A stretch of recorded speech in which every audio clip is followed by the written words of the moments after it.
is Simon, and I'm inviting you.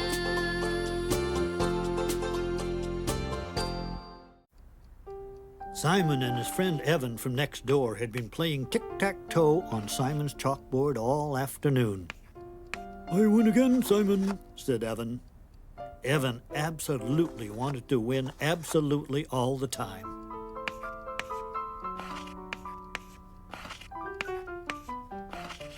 Simon decided he didn't want to play anymore.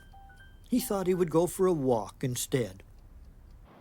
When he got to the fence, Simon was happy to see that Lily was there waiting for him. But Lily looked worried. "There's something funny going on, Simon. You'd better come at once."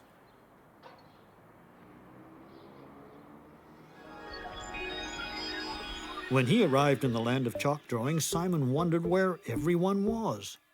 "No one wants to come and play since—" "Oh, watch out!" Lily shouted. All around him, Simon saw X's and O's, and they weren't getting along at all. "It's been terrible, Simon. No one can get any peace around here." It was true. Wherever Simon looked, things were in disarray. The band was trying to practice, but the X's and O's spoiled everything. The band leader was quite upset. "We were supposed to learn a new polka today, Simon." At school, the teacher was having trouble with the math lesson. They bullied their way into the equations and confused everybody. The children were delighted. The X's and the O's were very sneaky. "These silly shapes really are getting out of hand," thought Simon. "Well, Simon, what can we do?" Lily asked. Simon thought very hard, and then he brightened. "I know. I have a plan." And Simon began to draw some parallel lines on the ground. "But Simon," said Lily, "it's no time to play games." Simon disagreed. "X's and O's like games."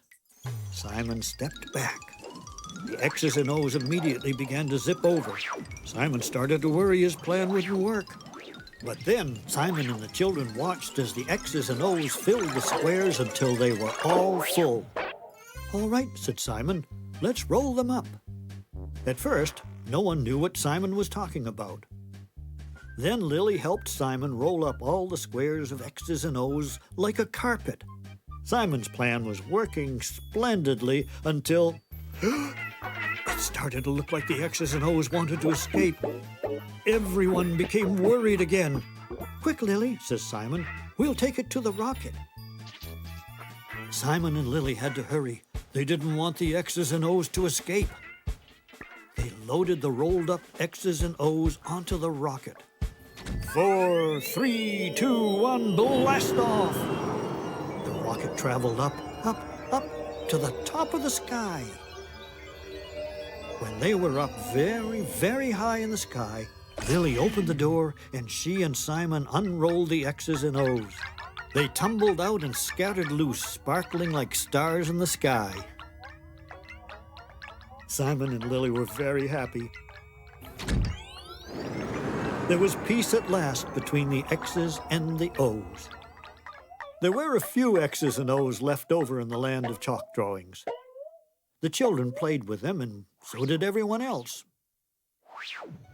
Even the birds were happy. And the school teacher was relieved that her equations were adding up. Simon was glad he had set things right. But it was time for him to go home. "Thank you, Simon," shouted the band leader. "Goodbye." The next afternoon, Simon and Evan were playing tic-tac-toe. This time, Simon was the big winner. But he was very careful to erase each game when it was finished. Evan was surprised. "You win again, Simon. Have you been practicing?"